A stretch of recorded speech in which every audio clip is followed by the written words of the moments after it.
Good morning, everyone, and thank you all for being here today and joining us this morning, whether in person or via webcast. This is a very important discussion today to talk about the negative impact of substance use on student academic achievement. We are especially pleased to have representatives from here from so many organizations that care about children, and also to see so many of our partners with us today. National associations committed to the success and well-being of the nation's children, as well as partners on Capitol Hill and federal partners such as our friends and colleagues, our co-sponsors from the Department of Education, but also colleagues from the U.S. Department of Defense, DODEA, Department of Justice, OJJDP, a number of agencies represented, Health and Human Services from SAMHSA, ACF, NIDA, NIAAA, and also colleagues from U.S. Department of Agriculture, 4-H.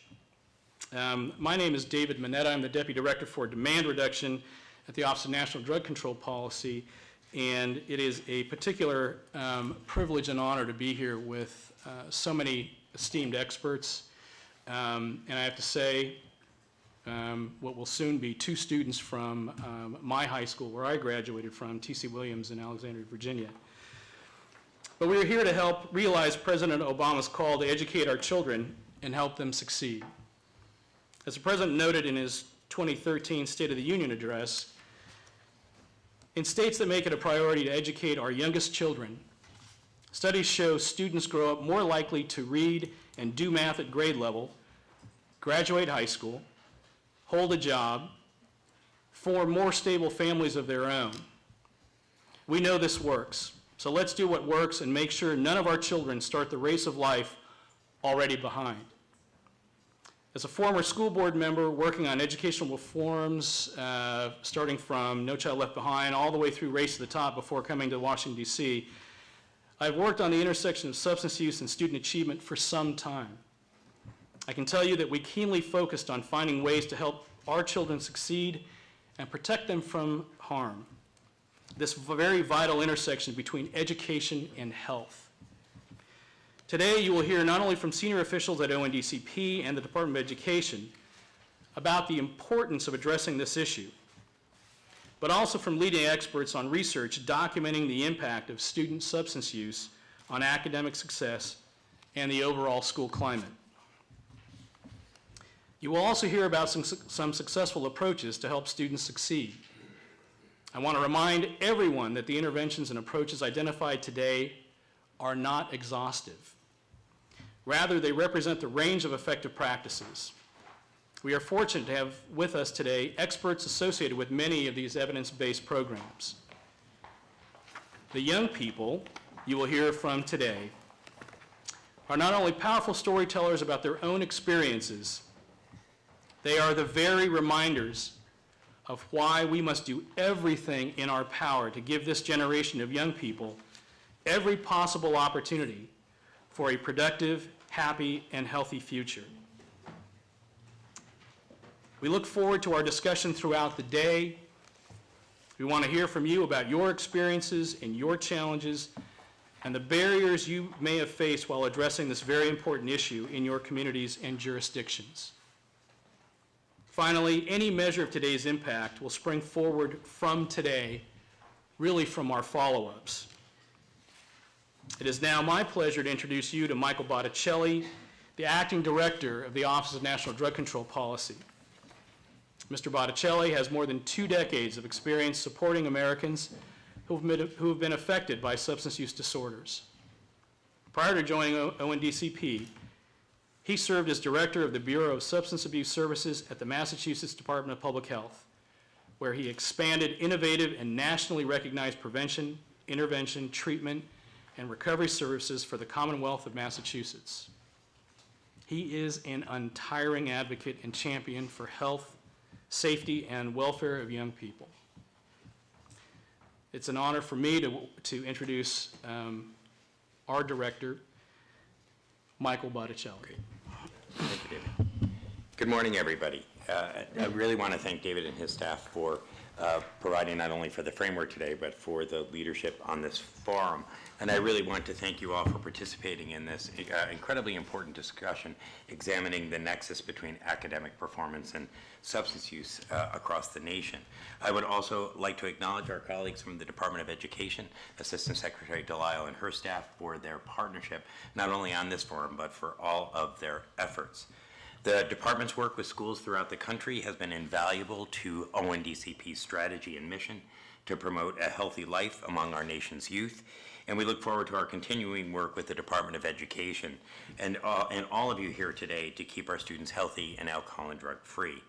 We all know that we can achieve the academic goals of both educators and serve the public health by preventing and reducing substance use among students. We all know that we can work more efficiently and effectively if we work together, and that's really our goal today in terms of how can we really effectively have partnerships with both education and public health. As David discussed, President Obama has outlined a vision for an America built to last, where an educated, skilled workforce has the knowledge, energy, and expertise to compete in a global marketplace.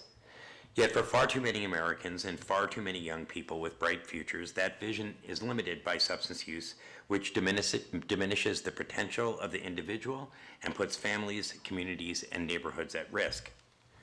The Obama administration's national drug control strategy has charted a new course in our efforts to reduce illicit drug use and its consequences in the United States, an approach that rejects the false choice between an enforcement-centric war on drugs and drug legalization. Science has shown us that drug addiction is not a moral failing, but rather a disease of the brain that can be prevented, treated, and from which people can recover.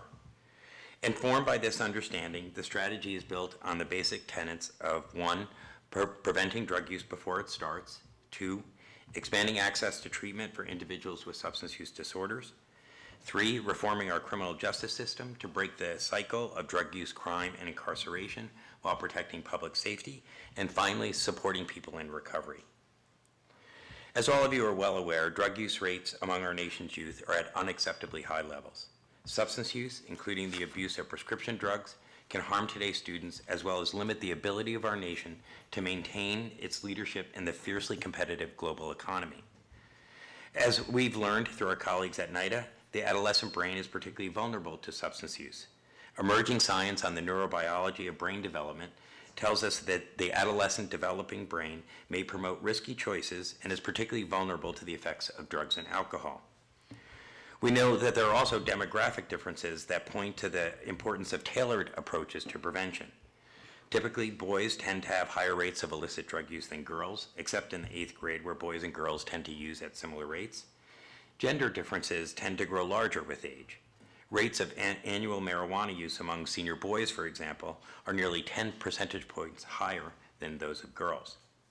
By senior year, African Americans, Hispanics, and white youth have similar rates of past year use of any illicit drug. Race and ethnicity differences are perhaps most stark with respect to prescription drug abuse. White seniors are far more likely to have used prescription drugs non-medically in the past year than are Hispanic seniors, who in turn are more likely to use them than African American seniors. The Monitoring the Future study tells us the use of marijuana among teens has been increasing at recent years. But perhaps of greater concern is the fact that the proportion of adolescents who perceived marijuana use as risky declined again sharply in 8th, 10th, and 12th grades. As we all know, the lower the risk that teens associate with a drug has historically predicted increased use, both for marijuana and other drugs. The declines in risk associated with marijuana use continued its sharp decline in 2013 among teens. Marijuana use is also associated with cognitive impairment, including lower IQ among young people who use marijuana over the long term.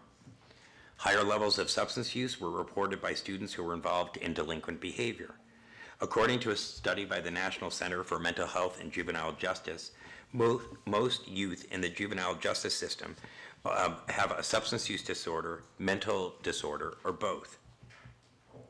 The Obama administration has shown leadership in addressing youth issues around improving academic achievement, reducing substance use, reducing violence, and reducing incarceration. As President Obama has said, it's not enough to grow the economy. We've got to make sure that every American shares in that growth, not just a few. That means making sure every child in America has access to a world-class education and every child has a chance to succeed. We have supported these efforts through initiatives such as Race to the Top, the School to Prison Pipeline Initiative, My Brother's Keeper, and the North Star Goal, which inspires young people to go to college and graduate. Our nation's students are bombarded with messages about using drugs and drinking every day. It is our responsibility as policy leaders, as educators, as parents, and as community members to make sure young people have accurate information about the risks associated with using drugs and alcohol, as well as positive messages, mentors, and the best opportunities to succeed. We all have a collective responsibility to protect our nation's students from substance use and its consequences to their lives. If we address this issue directly, if the work that all of us do, we will meet our goals and fulfill the vision of a generation of educated and healthy young people ready to face the world's challenges.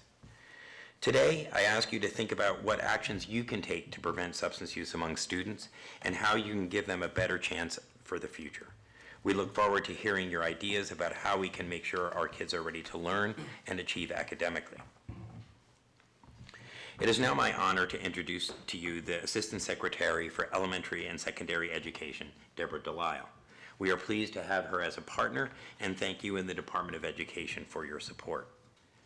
Ms. Delisle is a national education leader and has served as a teacher, education specialist, curriculum director, elementary school principal, director, district associate superintendent, If you go on, it's going to look like I can't keep a job. No, I was thinking you're actually far too young to have this many positions. Flattery. I know. Now she is one of the highest-ranking education officials in our nation. As the former state superintendent for Ohio, Assistant Secretary Delisle understands the effect substance use can have on student achievement. Further, she understands the connection between student substance use and the issues about which we are all concerned: school climate, student performance, and graduation rates. Ms. Delisle is a transformational leader and has worked tirelessly for children for the entirety of her career, and we want to thank her for joining us today. So please welcome Assistant Secretary Delisle. Thank you so much. It's really an honor. Thank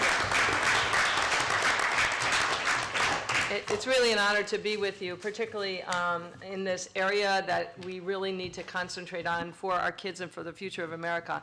I want to thank Dave and his team for collaborating to organize this forum. While we are partners in it, I want to give due credit because it really was his team that did all the heavy lifting. And also thank Michael for your leadership as well as your remarks. You know, I have to say, going across the federal government, there are people you meet who you're like, yeah, they're just more bureaucrats. But I have to say Michael and David are not like that because you lead with your hearts and you truly care about the youth of America. So I really want to thank you for that.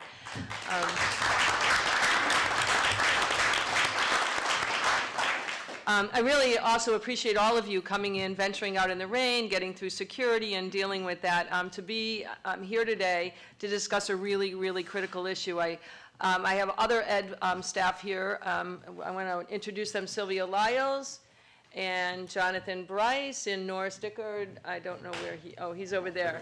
So they lead the charge in this work at the Department of Ed, and you're only as good as the people you surround yourself with. So I'm just really great because I have great people around me, and I appreciate all their work. And unfortunately, I cannot stay the whole day, but I know that I'll get a great report from them.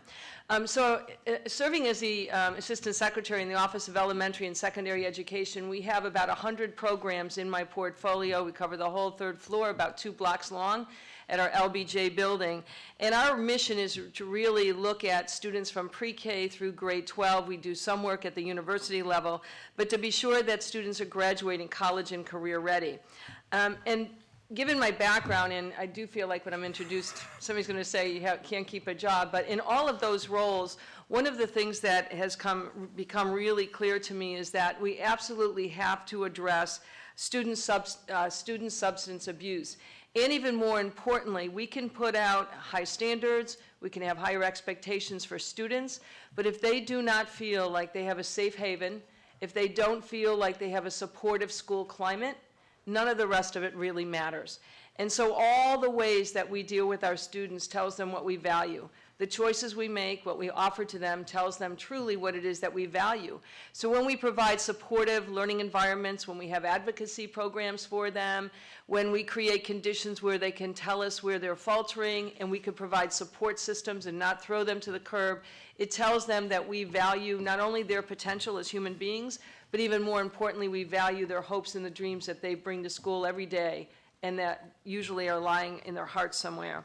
So I do want to thank our friends at the Center for Disease Control and Prevention for helping us to track risky youth behavior, because it's only by knowing and understanding the data that we can better interact. Out of our office, we can better interact with state school boards, with state departments of education, with local education authorities, to be sure that we're not just all about academics, but we're also thinking about social and emotional needs of students and how best to support them on a continuum, not just when they are in despair.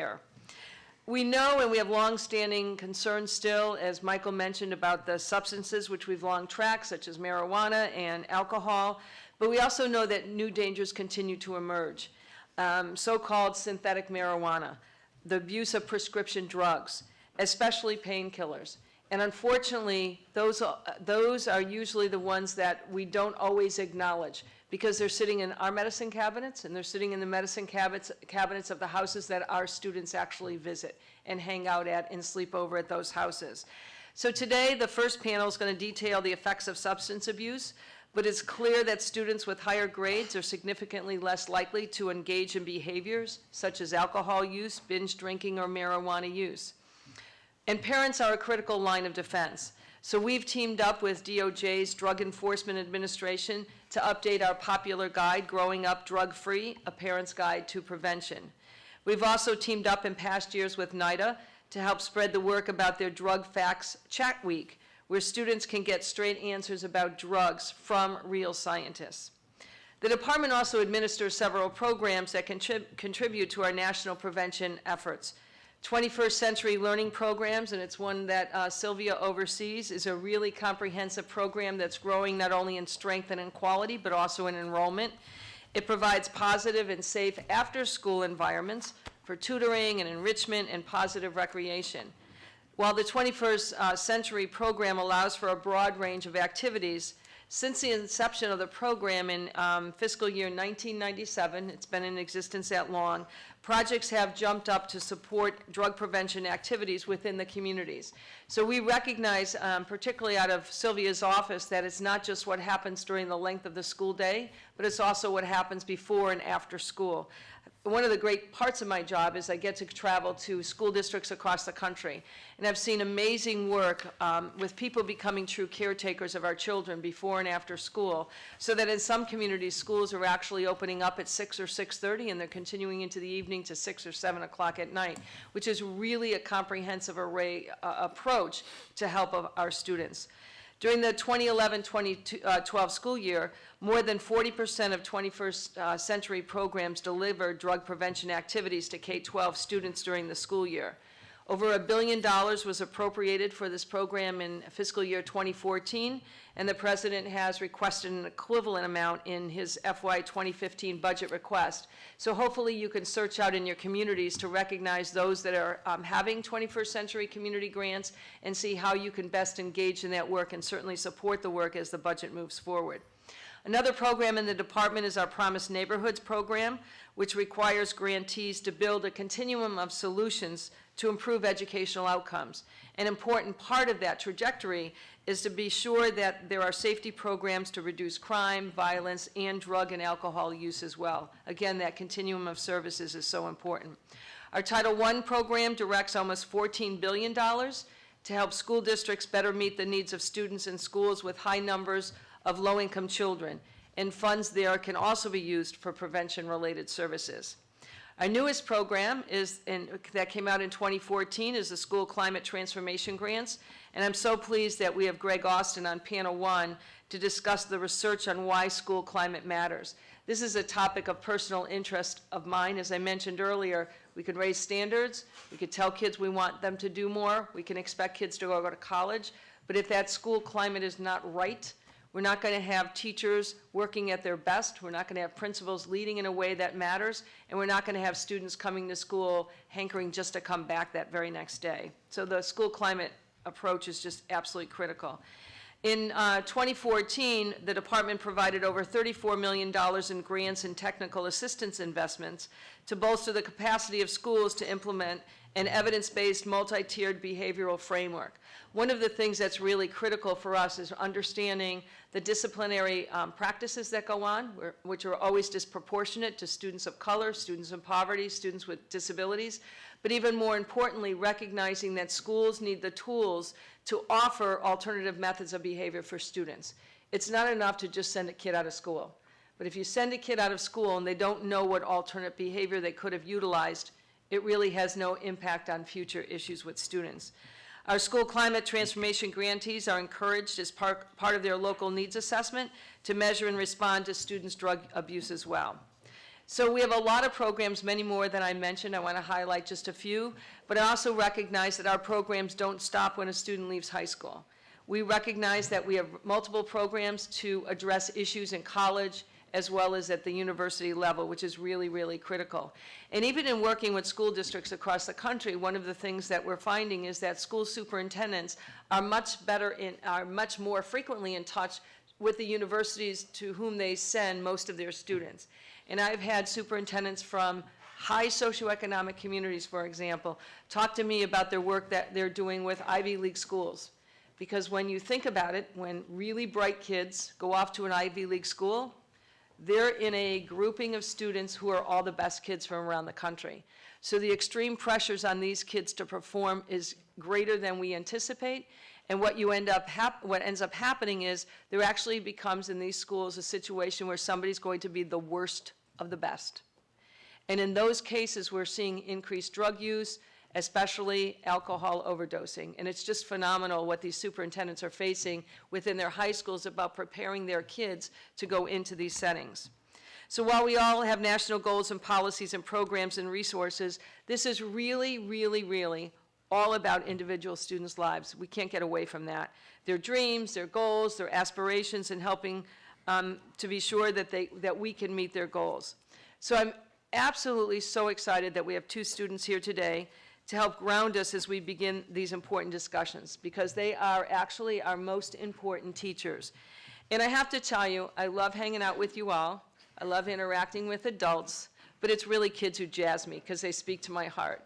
So when I could be around kids, I know that I'm really in the real world. Not that any of you are not existing there, but it reminds me of why I do the work that I do. I've been in this business for 39 years, and I have to say that I recognize today with the two students, it took me almost 5.5 decades to get to the White House. So you have me beat by about 45 or 50 years or so to come to the White House. So this is a really big deal. I don't want to put that on you so you feel really nervous. So just pretend you're in your English classroom when you perform today. So we're so excited. Jalissa and Patrick are students at T.C. Williams High School in Northern Virginia. They both have had very different but very real experiences with drug and alcohol abuse at a very young age. Jalissa was first exposed to drugs and alcohol by an adult very close to her. And people who are close to us are supposed to support us, and yet that's how she gets encountered into drugs and alcohol. Drugs and alcohol were presented as a coping mechanism for some of the harsher realities of life, and she has had to struggle to find new ways to positively manage the daily obstacles as well. Patrick was first exposed by his friends and through studying the lives of his favorite musicians and artists. Today, I'm hoping you will be moved by them. They're going to present a performance that will shed light on what it's like to be a student today, constantly faced with drugs and alcohol, and how some pressing circumstances affected their academic lives. But before they begin, I want to acknowledge that all of our students really need support by somebody in their lives, and their poetry coach, Joseph Green, is here. Take a stand, come on.